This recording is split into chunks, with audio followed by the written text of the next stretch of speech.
Welcome to Talking with Sapna. Today we're going to be talking same-sex relationships with our children.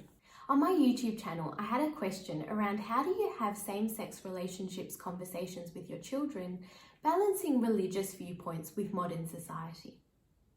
It's a really interesting question and one I'm sure many of you grapple with. How do you balance your beliefs and your viewpoints with where your children are at the moment and the society that they're growing up in?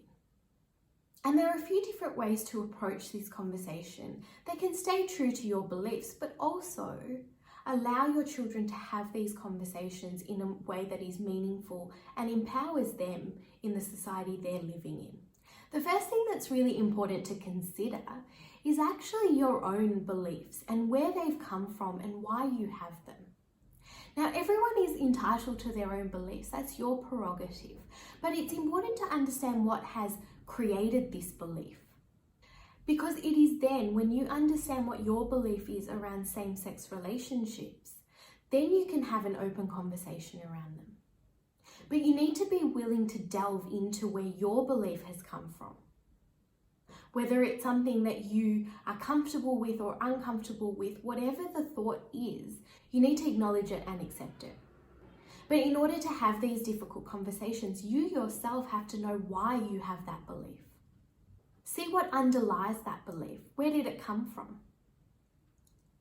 Quite often it stems from our own upbringing and backgrounds. It wasn't things that maybe were spoken about, or things that you were told as a child, there's one way, there's one answer, and that's it. Know that, pick that up. It helps you identify your unconscious biases, and that allows you to have a more open and honest conversation with your children. As part of this, and also picking up on what your beliefs are, it's important to remove any excuses. I wonder how often you might think to yourself, well, I never had to talk about same-sex relationships when I was growing up, so why do they? Or it's not something I've ever spoken about, so I don't need to start now.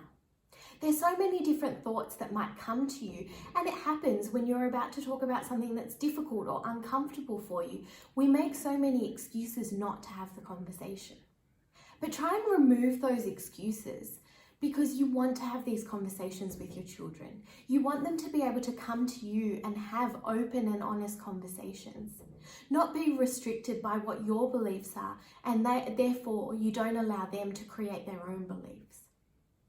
What we want in a relationship with our children is this two-way communication. You want your children to come to you and to be able to talk to you about anything. And so if you want that, then you need to understand what underlies your beliefs, so then you don't use them restrictively to block a conversation, but you open up the door to a conversation. What also supports this is when you actually look at the world that your child is growing up in. It is different. There are so many other concepts and ideas that are spoken about and spoken about openly. There are things that in your generation you could just sweep under the rug and not have to talk about. And it doesn't work like that in this generation. There's no way that flies. Your children want to talk about things. They want to develop their own beliefs, their own ideas. So it's not about putting your belief onto your children, but opening a door to say, well, actually, this is the belief that I grew up with. For example, when I'm having this conversation with children, I would talk about the fact that in my house, we didn't talk about same-sex relationships. It's not something we actively engaged in. But having the conversation with my students was about, it's everybody's right to choose. And I would talk to them about the fact that it's not about whether it's right or wrong, whether you agree or disagree, whether I think that it's okay or not okay to have a same-sex relationship. It's not my place to judge it. But what I would talk to my students about was the fact that it's about respect and acceptance. That our role in society is to accept people for who they are. To take away the judgment, step back from the judgment of something being right or wrong based on our limited beliefs. But to go, are they happy? Are they making the right choice for them? And if they are, then it is our role to accept it and respect it and show compassion. And it was about flipping the question a little bit, to move away from this black and white response to same-sex relationships to actually go, it's everybody's right to choose. And if your choice is to be in a same-sex relationship, if you're happy, if you're making the right choice for you, then my role as an onlooker is to accept you and the choices you have made and respect your right to be an individual.